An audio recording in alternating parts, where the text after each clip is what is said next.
আসসালামু আলাইকুম, সবাই কেমন আছেন? আশা করি ভালো আছেন। আজকে আমি আবার একটা রেসিপি নিয়ে এসেছি। এটি হচ্ছে চালের গুঁড়ায় ভাজা পিঠা। এটা খেতে অসাধারণ লাগে। চলুন তাহলে আজকের রেসিপিটা শুরু করা যাক।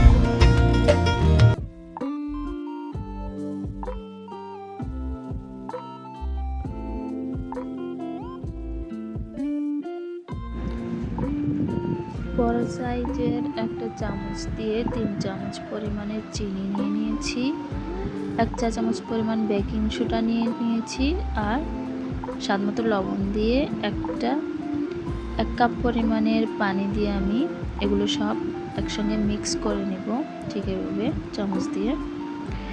এখন আমি এখানে ময়দা মেশাবো 3 কাপ। দেখুন, একবারেই আমি সব ময়দা দেই নাই, অল্প অল্প করে মিশাবো। দেখুন কিভাবে আমি মেশাচ্ছি।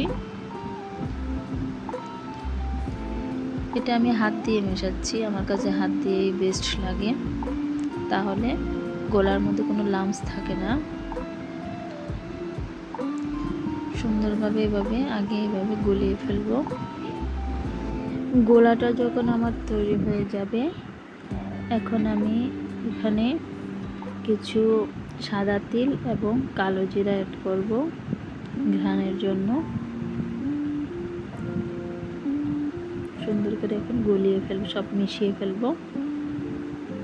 গোলানো শেষ। এখন আধা ঘন্টা আমি রেস্টে রেখে দিব। দেখুন ঠিক এরকম হয়েছে। আপনারা চাইলে সাথে সাথেও বানাতে পারেন, আমি রেস্টে রেখে দিব।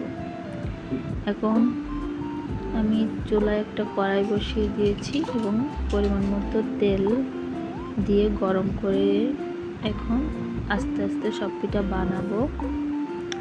চুলার হিটটা এরকম রাখবেন যে মিডিয়াম থেকে লো হিটে রাখবেন। আগে তেলটা হাই হিটে গরম করে ফেলবেন, পরে পিঠা ছাড়ার আগে মিডিয়াম থেকে লো হিটে চুলাটা রেখে দিবেন। তাহলে পিঠাগুলো সুন্দর হবে এবং সুন্দরভাবে ফুলকো ফুলকো হবে। দেখুন পিঠাগুলো কি সুন্দর হচ্ছে।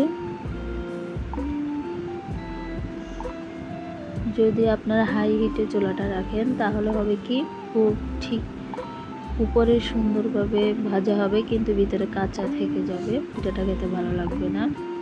আপনারা হয়তো লক্ষ্য করেছেন আমি যেই গজটা ইউজ করেছি পিঠাটা ওঠানোর জন্য,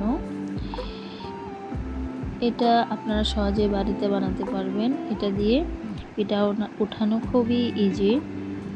আমি আসলে একটা ভাঙা ছাতার যে গজগুলো থাকে ওইখান থেকে একটা নিয়ে আমি এভাবে বানিয়েছি পিঠা ওঠানোর জন্য। আপনারা চাইলে এভাবে নিয়ে ইউজ করতে পারেন। দেখুন আমার পিঠার ফাইনাল লুকটা ভিতরে কি সুন্দর হয়েছে। দেখুন, বাড়িতে বানিয়ে দেখবেন, পিঠাগুলো খুব অসাধারণ হয়েছে আমারগুলো। আপনারাও ট্রাই করে দেখবেন। ধন্যবাদ। আসসালামু আলাইকুম।